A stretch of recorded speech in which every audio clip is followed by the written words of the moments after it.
नमस्कार मंडळी, आपल्याला कशी वाटली आपली पधारोसा रसोईची मराठी सिरीज मला नक्की कमेंट करून जरूर सांगा.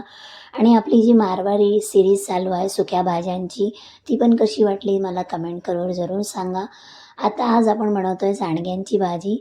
ही आमच्याकडे सांडगे वेगळ्या प्रकारे बनवले जातात. ही चवळी आहे, त्या चवळीची डाळ येते, ती 2 तास भिजवून पाण्यामध्ये आणि ती मग मिक्सरमध्ये आपण काढून घ्यायची. त्याच्यामध्ये हिरवी मिरची, मीठ टाकून एकदम आपण दही चांगल्या प्रकारे कसं फेटतो त्या प्रकारे फसफस फेस आल्यावर त्याचे असे सांडगे आपण उन्हाळ्यामध्ये पापड कसे वाळू घालतो त्या प्रकारे वाळवतात आणि असे सांडगे बनवून तयार होतात. इथे मला वाटतं डाळीचे सांडगे बनवल्या जातात. पण या पद्धतीने तुम्ही सांडगे बनवू शकता आणि कशी वाटली जर मला कमेंट करून जरूर सांगा. आणि ही वरी तुम्हाला बाहेर पण भेटू शकते. मारवाडी त्याला वरी म्हणतात. मारवाडी दुकानांमध्ये ही वरी तुम्हाला भेटून जाईल. आणि आमच्याकडे ही भाजी कशी बनवतात ती पण मी तुम्हाला सांगते आहे. आता त्याच्यामध्ये थोडंसं तेल टाकून आपण त्याला चांगल्या प्रकारे खरपूस असं भाजून घेणार आहोत, जेणेकरून आपण जेव्हा त्या पाण्यामध्ये टाकणार आहोत त्या पाणीमध्ये विरघळणार नाही आणि एकदम लालसर अशी शेकून घ्यायची आहे. मंद आचेवरच शेकायचं आहे, जास्त मोठी आच नाही ठेवायची. आणि आपले सांडगे चांगले मस्त भाजून झालेले आहेत. आता आपण त्याचा रस्सा म्हणजे तर्री कशी बनवायची, तेल घेतलं आहे मी 2 मोठे चमचे. त्याच्यामध्ये मी दुसरं काहीही ॲड केलं नाही, सिंपल आपली भाजी बनवली आहे. आणि याला मारवाडीमध्ये वरी कोथिंबीरची भाजी म्हणतात.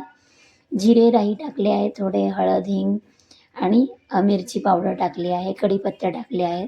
हळद 1/4 टीस्पून, हिंग 1/4 टीस्पून आणि आपला काश्मीरी लाल मिरची पावडर 1 चमचा टाकला आहे. आणि लगेच पाणी टाकायचं आहे, जेणेकरून आपली जी मिरची आहे जळणार नाही, कलर चेंज करणार नाही. 2 ग्लास मी पाणी टाकलं आहे, साधं पाणी टाकलं आहे. आणि हे पाणी जास्त का टाकलं आहे, कारण की जी आपली सांडगे आहेत ते पाणी शोषून घेतात आणि आपला रस्सा कमी पडू शकतो, म्हणून मी 2 ग्लास पूर्ण पाणी टाकलं आहे. आणि मी ही 6 लोकांसाठी भाजी बनवती आहे, म्हणून 3 मुठी मी आपले सांडगे घेतलेले आहेत. आणि 3 चमचे मी काश्मीरी लाल मिरची पावडर टाकली आहे.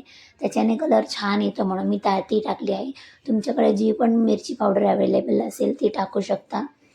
आणि याच्यामध्ये कोथिंबीर खूप सारी हिरवी कोथिंबीर आपण टाकणार आहोत, त्याच्याने याचा कलर खूप छान येतो. आणि याचं पण त्याला नाव आहे वरी कोथिंबीरची भाजी, म्हणजे वरी सांडगे आणि कोथिंबीरची भाजी आहे.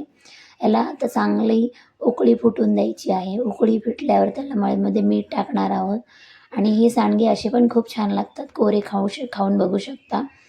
आणि चांगली उकळी फुटल्यावर आपली ही वरी टाकणार आहोत. त्याच्यावर झाकण वगैरे काही ठेवायचं नाही आहे. सांडगे टाकल्यावर लगेच हलवायचं पण नाही आहे. आणि चांगली उकळी फुटल्यावर सांडगे टाकले तर सांडगे आपल्या पाण्यामध्ये विरघळणार नाही. या 3 गोष्टी लक्षात ठेवल्या तर ही भाजी एकदम छान बनते. आणि आमच्या घरी ही फेवरेट भाजी आहे. आणि चमचा आपण चालवताना पण साईडला फक्त थोडं थोडंच मध्ये असं एकसारखं करायचं आहे, नाहीतर आपले जे सांडगे आहेत ते तुटतात आणि त्याचा म्हणजे शेप बिघडू शकतो आणि ते पाण्यामध्ये विरघळू शकतात. या पद्धतीने ही भाजी बनवली जाते. तुम्हाला ही भाजी कशी वाटली? थोडासा आपल्या सांडगे एकदम चांगले क्लिअर शिजलेले आहेत. आपण गॅस बंद केला आहे.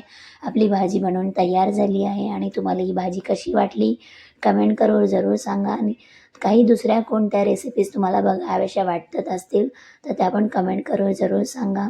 भेटूया आपल्या पुढच्या व्हिडिओमध्ये. तोपर्यंत धन्यवाद.